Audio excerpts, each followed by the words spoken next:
Melanjutkan cerita sebelumnya, pria muda di Danpao tiba-tiba melihat ke belakang, menatap Tan Yun yang mengenakan pakaian tukang, dan berkata dengan marah, "Siapa yang kamu tegur? Kamu seperti memberitahuku lagi." Mengabaikan raungan, Tan Yun muncul di depan murid-murid tukang dengan sekejap, dan berkata dengan suara yang dalam, "Pria itu memiliki emas di bawah lututnya, semua berdiri untukku. Tanpa perintahku, biarkan aku melihat siapa di antara kalian yang berani." Pemuda di Danpao itu keras, terkejut.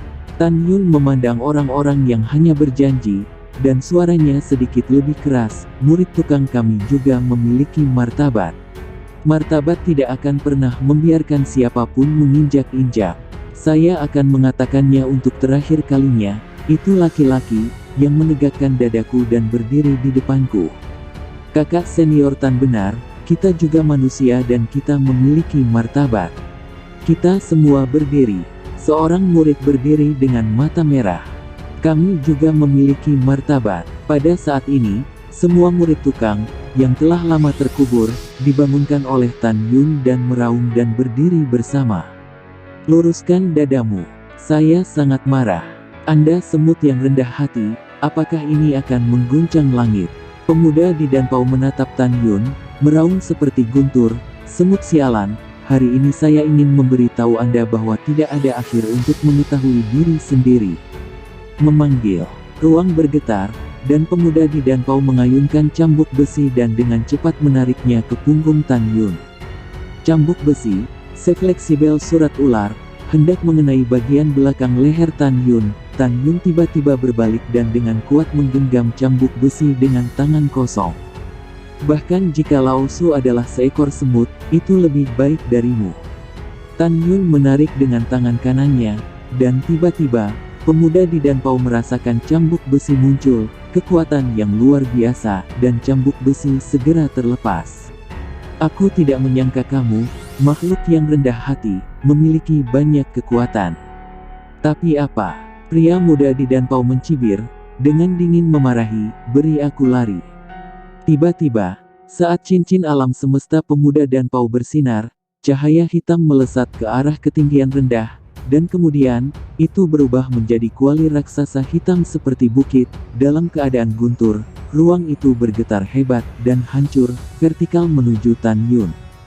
Senjata roh tingkat tinggi. Mulut Tan Yun membentuk busur, kakinya berada di tanah, debu beterbangan, bumi retak, tubuhnya membubung ke langit, tinju kanannya memunculkan awan kekuatan spiritual emas pucat, dan dia dengan keras membombardir raksasa itu, kawah, pada ledakan. Bagaimana ini mungkin? Kekuatan penghancur dandingku cukup untuk mencapai 1 juta kati. Bagaimana bisa lebih buruk dari milikmu? Di tengah kengerian pemuda Danpao, kuali raksasa seperti bukit berdengung dan bergetar, dan diterbangkan oleh Tan Yun.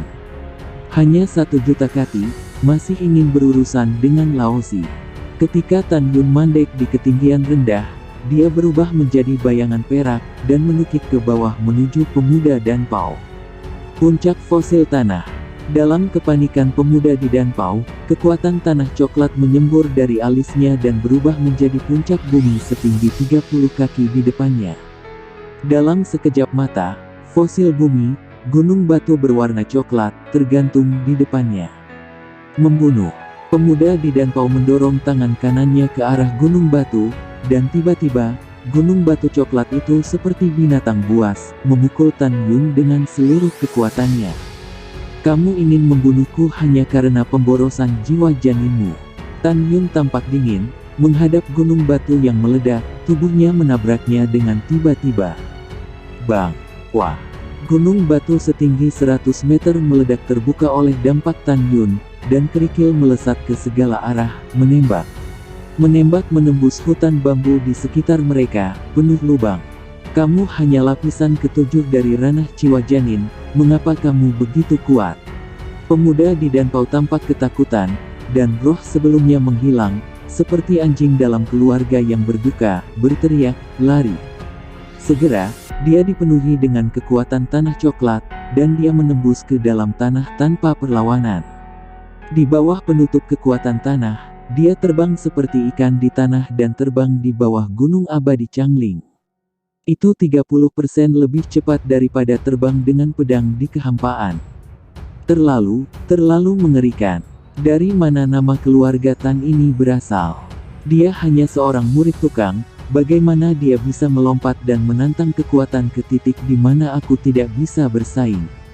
Pemuda berjubah pil lapis ke-9 di alam jiwa janin terbang mati-matian di tanah yang remang-remang, basah oleh keringat dingin.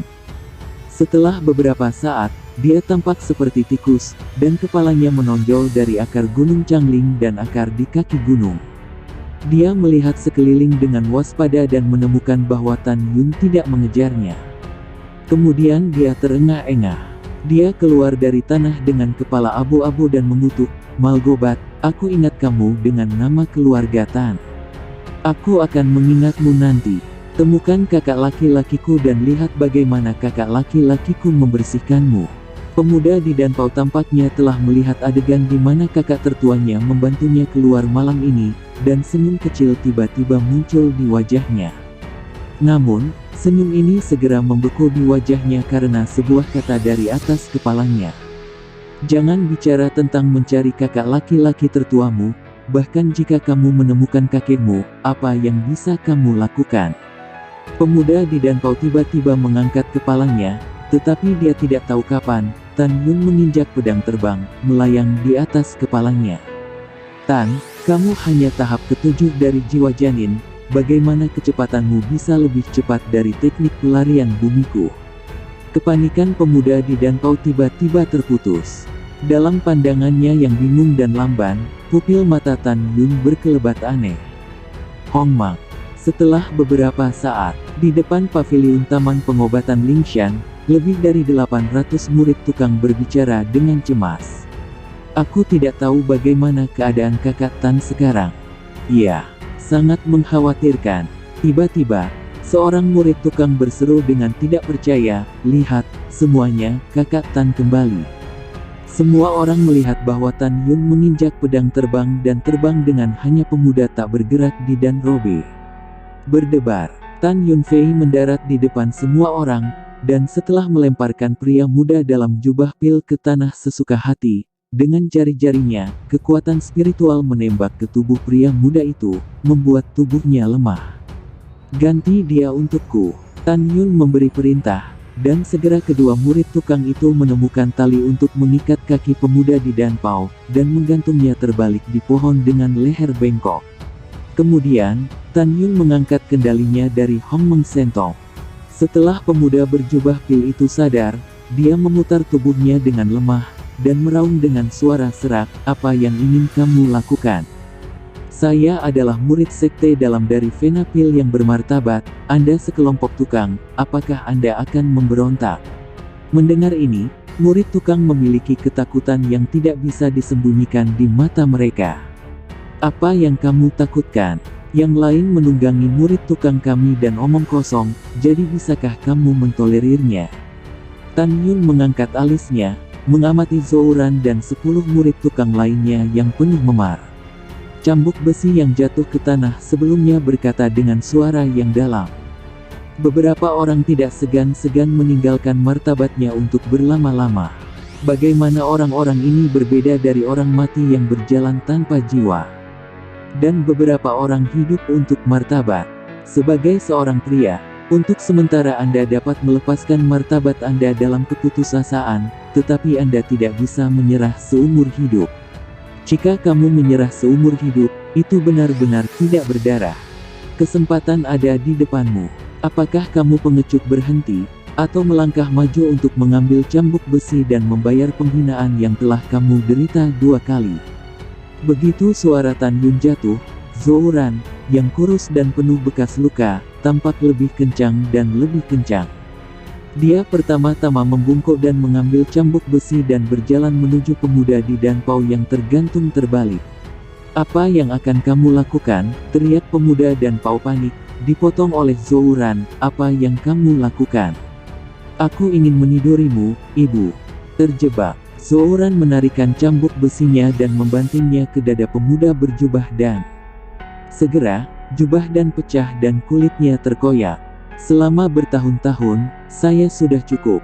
Ya, saya adalah murid tukang, tetapi saya memiliki martabat, dan saya ingin dihormati. Zhouran sepertinya memikirkan masa lalu yang dia tidak tahan untuk melihat ke belakang. Dia marah dengan cambuk besi dan terus memukuli pemuda di Danpao. Bagaimana dengan murid Batinia? Bisakah kamu mempermalukan murid tukang kami tanpa henti? Hahaha, keren. Bahkan jika Zhouran mati karenanya, itu sepadan.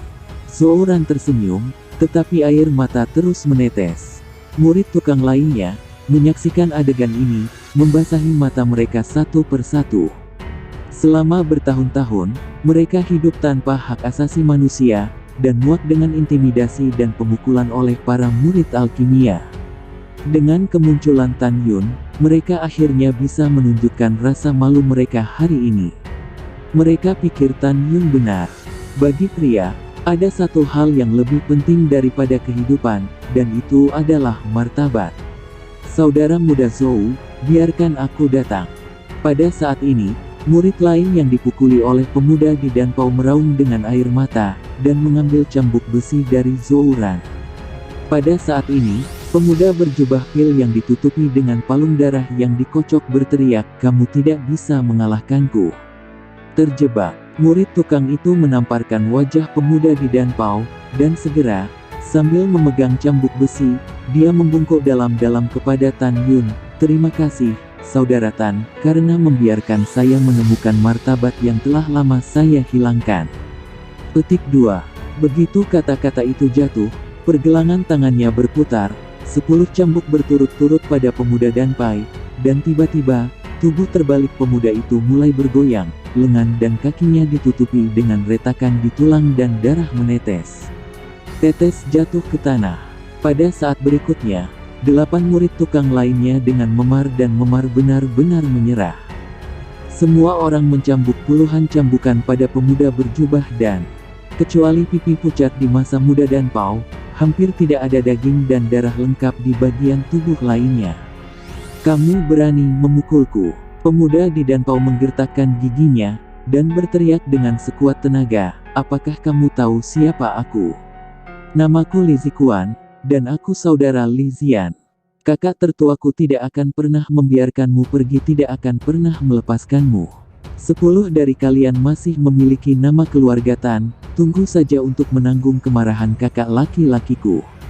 Ketika murid tukang mendengar ini, ada kepanikan yang tak bisa disembunyikan di mata mereka. Mereka tahu bahwa Li Zian adalah murid dari 12 tetua Danmai, dan dia cukup disukai oleh 12 tetua. Karena orang ini tidak hanya memiliki jiwa Thunderbound dengan bakat tingkat tinggi, tetapi yang lebih penting, pencapaian alkimianya menempati urutan ke-9 di antara 3.000 murid dari 12 sesepuh.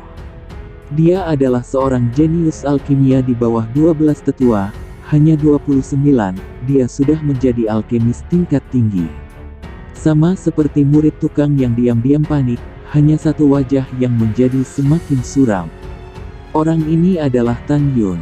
"Bawakan cambuk besi." Tan Yun memberikan minuman ringan, dan berjalan sejauh 3 kaki di depan pemuda Danpao, dan mengulurkan tangan kanannya tanpa melihat ke belakang. "Ya, Saudara Tan." Seorang murid meletakkan cambuk besi di tangan kanan Tan Yun dengan hormat. "Anda, apa yang Anda inginkan? Kamu tidak bisa mengalahkanku, aku adalah adik laki-laki Li Zian." Li Zikuan meraung. "Hehehe, aku yang menghajarmu." Tan Yun tampak dingin, lengannya menari, dan cambuk besi membawa aliran darah, menghancurkan wajah kanan Li Zikuan. "Ah tidak!" Dalam teriakan Li Zikuan, Tan Yun meledakkan daging dan darah di wajah kirinya dengan cambuk. "Tolong jangan berkelahi. Jangan berkelahi." Li Zikuan memohon, nada suaranya melembut. "Li Zikuan, beritahu Lao Su mengapa saudaramu dijadwalkan untuk menggigit dan membunuhku." Tan Yun tampak tenang dan mengerikan. Aku tidak tahu." Kepanikan yang tak terlihat melintas di mata Li Zikuan. Pada saat ini, dia tahu bahwa murid tukang pembunuh di depannya adalah Tan Yun yang ingin dihadapi kakak laki-lakinya. Seperti semua orang tahu, Tan Yun sudah polos, dan perubahan di mata Li Ziquan jelas bagi Tan Yun. Aku tidak tahu. Biarkan aku memikirkannya untukmu. Tan Yun masih tanpa ekspresi, dan cambuk besi yang menari tiba-tiba bertambah kuat. Dengan ledakan udara yang cepat, itu ditarik di lengan kanan Li Ziquan. Retakan. Darah memercik, lengannya yang patah melayang, dan lengan kanan Li Ziquan terlepas. Tan Yun, aku bilang. Mata Li Ziquan pecah dan dia berteriak, seharusnya itu menjadi alasan kamu membunuh sesepuh penegak hukum dari pintu luar. Jadi, kamu membuat marah sesepuh penegak hukum dari pintu dalam, dan murid penegak hukum pintu dalam Liang Chengtian menemukan milikku, kakak untuk meminta bantuan. Hanya mengatur Cheng untuk menggigit bor untuk berurusan denganmu. Tan Yun, aku sudah mengatakan semuanya, tolong lepaskan aku. Mendengar ini, Tan Yun menggunakan Magnificent Eye-nya untuk mengendalikan Li Ziquan. Setelah bertanya, kata-kata Li Ziquan benar. Karena Li Ziquan tidak melihat potretnya dari Li Zian, dia tidak mengenali dirinya sendiri hari ini. Setelah Tan Yun mengangkat kendali murid ilahi Hong Meng, dia mematahkan kaki kirinya dengan cambuk, dan kemudian memerintahkan murid tukang untuk menjatuhkan Li Ziquan dari pohon. Tan Yun tidak diragukan lagi berkata, Anda harus ingat untuk Lao Su bahwa bahkan jika murid tukang saya tidak menyiapkan ramuan untuk Anda pada saat Anda datang untuk mengambil ramuan, Anda dapat melaporkan pendapat Anda kepada Diakon Sen, tetapi Anda tidak boleh mempermalukan dan mengalahkanmu. Murid Yao Yuanku, sudahkah kamu mendengar dengan jelas? Dengar dengan jelas. Li Ziquan menahan rasa sakit dari patah lengan dan patah kaki, dan sering mengangguk. Baiklah, karena sudah jelas, maka berlutut dan bersujud kepada murid kebun obatku untuk mengakui kesalahanku. Kata Tan Yun acuh tak acuh. Li Ziquan berlutut di tanah dan bersujud, maaf, saya salah, tolong tebus dosa saya, maafkan saya. Oke, kamu bisa berguling. Tan Yun berkata. Dan kekuatan spiritual di antara jari-jarinya menembak seluruh tubuh Li Zi.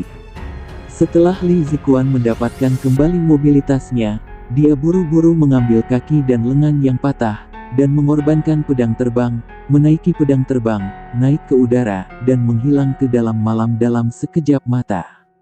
Zhou Ran memandang Tan Yun dengan bingung, dan dengan hormat berkata, Saudara Tan, biarkan dia pergi.